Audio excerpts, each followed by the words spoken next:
ക്രിസ്തുവിലുള്ള പ്രിയപ്പെട്ട സഹോദരി സഹോദരന്മാരെ, ദൈവവചനം ലേവ്യരുടെ പുസ്തകത്തിനുള്ള വായന 6-ാം അധ്യായം 1 മുതൽ 30 വരെയുള്ള വാക്യങ്ങൾ. കർത്താവ് മോശയോട് അരുളി ചെയ്തു, സൂക്ഷിക്കാൻ ഏൽപ്പിച്ചതോ ഈടുവെച്ചതോ ആയ വസ്തു തിരിച്ചു കൊടുക്കാതെയും കവർച്ച ചെയ്തും അയൽക്കാരനെ വഞ്ചിക്കുക, പീഡിപ്പിക്കുക, കാണാതെ പോയത് കണ്ടു കിട്ടിയിട്ടും ആ കാര്യം നിഷേധിച്ച് കള്ളസത്യം ചെയ്യുക എന്നിങ്ങനെയുള്ള പാപങ്ങളിൽ ഏതെങ്കിലും ഒന്ന് പ്രവർത്തിച്ച് കർത്താവിനോട് അവിശ്വസ്തത കാണിക്കുന്നവൻ കുറ്റക്കാരനായിരിക്കും. ഒരുവൻ ഇങ്ങനെ പാപം ചെയ്ത് കുറ്റക്കാരനായാൽ അവൻ കവർച്ച കൊണ്ടോ മർദ്ദനത്തിലൂടെയോ കൈവശപ്പെടുത്തിയതും സൂക്ഷിക്കാൻ ഏൽപ്പിക്കപ്പെട്ടതും കാണാതെ പോയി കണ്ടുകിട്ടിയതും കള്ളസത്യം ചെയ്ത് നേടിയതും എല്ലാം വിലയുടെ 1/5 ഭാഗം കൂട്ടിച്ചേർത്ത് പ്രായശ്ചിത്ത ബലിയുടെ ദിവസം ഉടമസ്ഥന് തിരിച്ചു കൊടുക്കണം.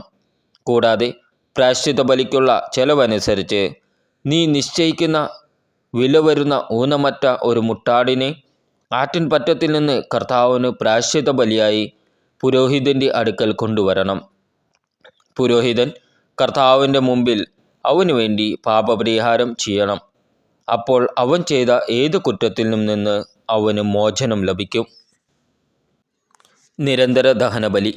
കർത്താവ് മോശയോട് അരുളി ചെയ്തു, അഹ്റോനോടും അവൻ്റെ പുത്രന്മാരോടും ഇപ്രകാരം കൽപ്പിക്കുക. ദഹനബലിക്കുള്ള നിയമം ഇതാണ്. ബലിവസ്തു ബലിപീഠത്തിന്മേലുള്ള അഗ്നികുണ്ഡത്തിൽ രാത്രി മുഴുവൻ പ്രഭാതം വരെ വച്ചിരിക്കണം. ബലിപീഠത്തിൽ അഗ്നി തുടരെ കത്തിക്കൊണ്ടിരിക്കുകയും വേണം. പുരോഹിതൻ ചണം കൊണ്ടുള്ള വസ്ത്രവും കാൽച്ചട്ടയും ധരിക്കണം. കാഴ്ചവസ്തു അഗ്നിയിൽ ദഹിപ്പിച്ചുണ്ടായ ചാരം ബലിപീഠത്തിൽ നിന്ന് ശേഖരിച്ച് അതിൻ്റെ ഒരു വശത്തിടണം. അതിനുശേഷം വസ്ത്രം മാറി വേറെ വസ്ത്രം ധരിച്ച് ചാരം പാളയത്തിന് വെളിയിൽ ശുചിയായ സ്ഥലത്തേക്ക് കൊണ്ടുപോകണം. ബലിപീഠത്തിലെ അഗ്നി കത്തിക്കൊണ്ടിരിക്കും, അത് കെട്ടുപോകരുത്. ദിവസവും രാവിലെ പുരോഹിതൻ അതിൽ വിറക് അടുക്കുകയും അതിന്മേൽ ദഹനബലി വസ്തു ക്രമത്തിൽ നിരത്തുകയും സമാധാന ബലിക്കായുള്ള മേധസ് ദഹിപ്പിക്കുകയും വേണം. ബലിപീഠത്തിലെ അഗ്നി നിരന്തരം കത്തിക്കൊണ്ടിരിക്കണം, അത് കെട്ടുപോകരുത്. ധാന്യബലിയുടെ നിയമം ഇതാണ്. അത് അഹ്റോൻ്റെ പുത്രന്മാർ കർത്താവിൻ്റെ സന്നിധിയിൽ ബലിപീഠത്തിനു മുമ്പിൽ അർപ്പിക്കണം. പുരോഹിതൻ ധാന്യബലിക്കുള്ള നേരിയ മാവിൽ നിന്ന് ഒരു കൈമാവും അതിനുള്ള എണ്ണയും കുന്തിരുക്കവും മുഴുവനും എടുത്ത് സ്മരണാംശമായി ബലിപീഠത്തിൽ വെച്ച് കർത്താവിന് പ്രീതികരമായ സൗരഭ്യമായി അർപ്പിക്കണം. ശേഷിക്കുന്നത് അഹ്റോനും പുത്രന്മാരും ഭക്ഷിക്കണം. വിശുദ്ധ സ്ഥലത്ത് വെച്ച് പുളിപ്പില്ലാത്ത അപ്പമുണ്ടാക്കി വേണം അത് ഭക്ഷിക്കാൻ. സമാഗമ കൂടാരത്തിൻ്റെ അങ്കണത്തിൽ വെച്ച് അവർ അത് ഭക്ഷിക്കണം. അത് പുളിപ്പ് ചേർത്ത് ചൂടരുത്. എൻ്റെ ദഹനബലികളിൽ നിന്ന് അവരുടെ ഓഹരിയായി ഞാൻ അത് കൊടുത്തിരിക്കുന്നു. പാപപരിഹാര ബലി പോലെയും പ്രായശ്ചിത്ത ബലി പോലെയും അത് ഏറ്റവും വിശുദ്ധമാണ്. അഹ്റോൻ്റെ പുത്രന്മാർക്കെല്ലാവർക്കും കർത്താവിൻ്റെ ദഹനബലിയിൽ നിന്ന് ഭക്ഷിക്കാം. തലമുറ തോറും എന്നും നിലനിൽക്കേണ്ട നിയമമാണിത്. അവയെ സ്പർശിക്കുന്നവരെല്ലാം വിശുദ്ധരായി തീരും. കർത്താവ് മോശയോട് അരുളി ചെയ്തു, അഹ്റോനും അവൻ്റെ പുത്രന്മാരും അഭിഷേക ദിവസം കർത്താവിന് സമർപ്പിക്കേണ്ട ബലി ഇതാണ്. ഒരു എഫായുടെ 10-1 നേരിയ മാവ് അനുദിന ധാന്യബലിയായി പകുതി രാവിലെയും പകുതി വൈകുന്നേരവും അർപ്പിക്കണം. അത് എണ്ണ ചേർത്ത് വറച്ചട്ടിയിൽ ചുട്ടെടുക്കണം. അത് നന്നായി കുഴച്ച് ചുട്ട് കഷ്ണങ്ങളാക്കി ധാന്യബലി പോലെ കർത്താവിന് പ്രീതികരമായ സൗരഭ്യമായി അർപ്പിക്കണം. അഹ്റോൻ്റെ പുത്രന്മാരിൽ അവൻ്റെ പിന്തുടർച്ചവകാശിയായി അഭിഷിക്തനായ പുരോഹിതൻ എന്നേക്കുമുള്ള നിയമപ്രകാരം അത് കർത്താവിന് സമർപ്പിക്കണം. അത് മുഴുവനും ദഹിപ്പിക്കണം. പുരോഹിതൻ്റെ ഓരോ ധാന്യബലിയും പൂർണ്ണമായി ദഹിപ്പിക്കണം. അത് ഭക്ഷിക്കാൻ പാടില്ല. പാപപരിഹാര ബലി. കർത്താവ് മോശയോട് അരുളി ചെയ്തു, അഹ്റോനോടും പുത്രന്മാരോടും പറയുക, പാപപരിഹാര ബലിയുടെ നിയമം ഇതാണ്. പാപപരിഹാര ബലിക്കുള്ള മൃഗത്തെ കർത്താവിൻ്റെ സന്നിധിയിൽ ദഹനബലി മൃഗത്തെ കൊല്ലുന്ന സ്ഥലത്ത് വെച്ച് തന്നെ കൊല്ലണം. അത് അതിവിശുദ്ധമാണ്. പാപപരിഹാര ബലി അർപ്പിക്കുന്ന പുരോഹിതൻ അത് ഭക്ഷിക്കണം. സമാഗമ കൂടാരത്തിൻ്റെ അങ്കണത്തിൽ വിശുദ്ധ സ്ഥലത്ത് വെച്ച് വേണം ഭക്ഷിക്കുവാൻ. അതിൻ്റെ മാംസത്തിൽ തൊടുന്നവരെല്ലാം വിശുദ്ധരായിത്തീരും. അതിൻ്റെ രക്തം വസ്ത്രത്തിൽ തെറിച്ചു വീണാൽ ആ വസ്ത്രം വിശുദ്ധ സ്ഥലത്തു വച്ച് കഴുകണം. അത് പാകം ചെയ്ത മൺപാത്രം ഉടച്ചു കളയണം. ഓട്ടുപാത്രത്തിലാണ് പാകം ചെയ്തതെങ്കിൽ അത് നന്നായി തേച്ചു കഴുകണം. പുരോഹിത വംശത്തിൽപ്പെട്ട എല്ലാ പുരുഷന്മാർക്കും അത് ഭക്ഷിക്കാം. അത് അതിവിശുദ്ധമാണ്.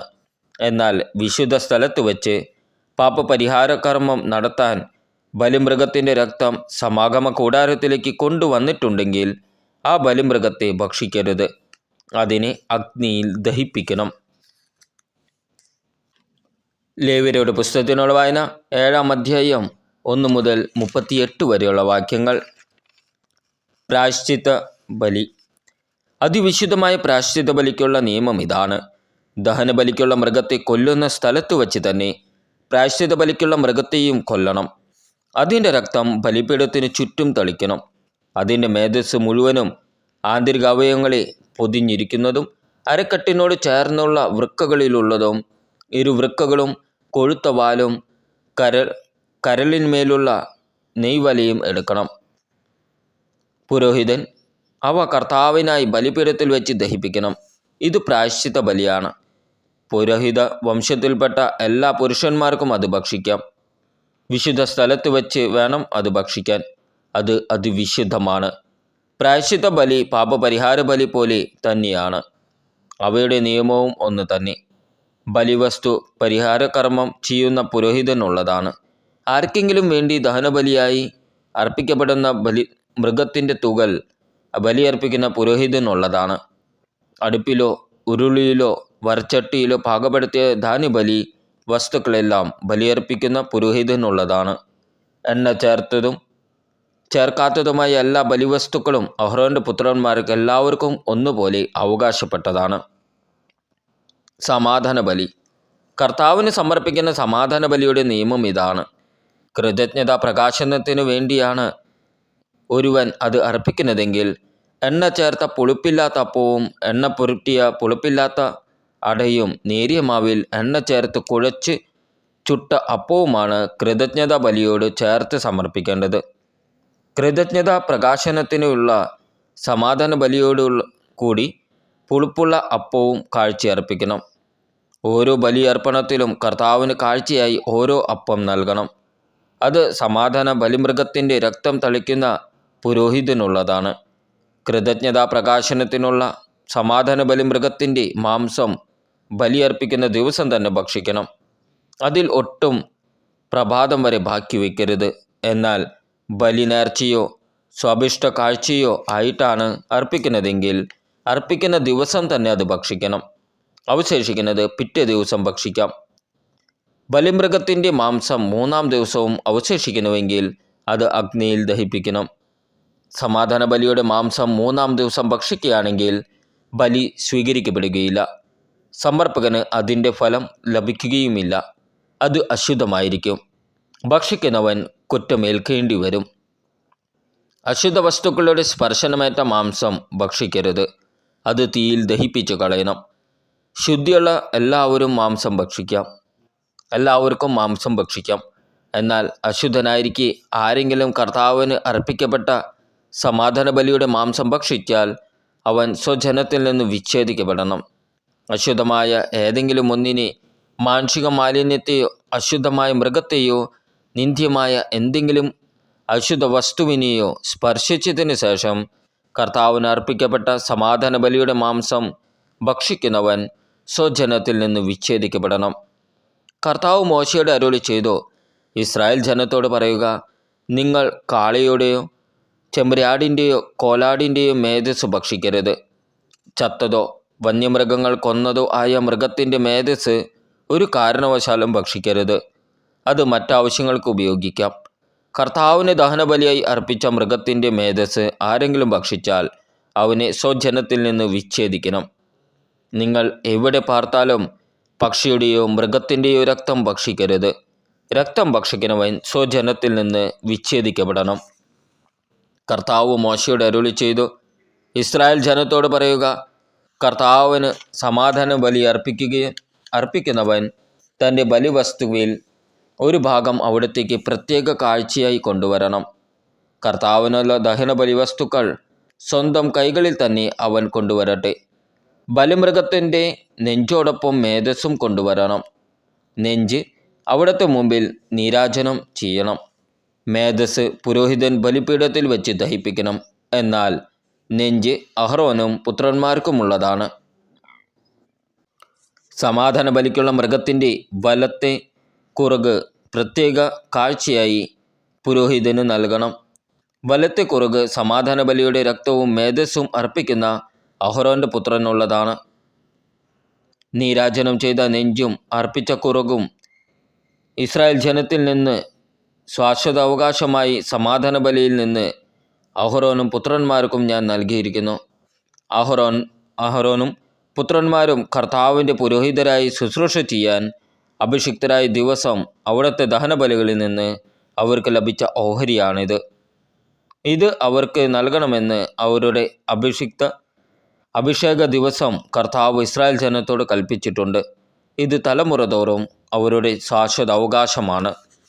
ദഹനബലി, ധാന്യബലി, പാപപരിഹാര ബലി, പ്രായശ്ചിത്ത ബലി, സമാധാന ബലി, അഭിഷേകം എന്നിവ സംബന്ധിച്ചുള്ള നിയമമാണിത്. സീനായ് മരുഭൂമിയിൽ വച്ച് തനിക്ക് ബലികൾ അർപ്പിക്കണമെന്ന് ഇസ്രായേൽക്കാരോട് കൽപ്പിച്ച നാളിലാണ് സീനായ് മലയിൽ വച്ച് കർത്താവ് മോശയോട് ഇങ്ങനെ ആജ്ഞാപിച്ചത്. നമ്മുടെ കർത്താവായ ഈശോ മിശിഹായ്ക്ക് സ്തുതി.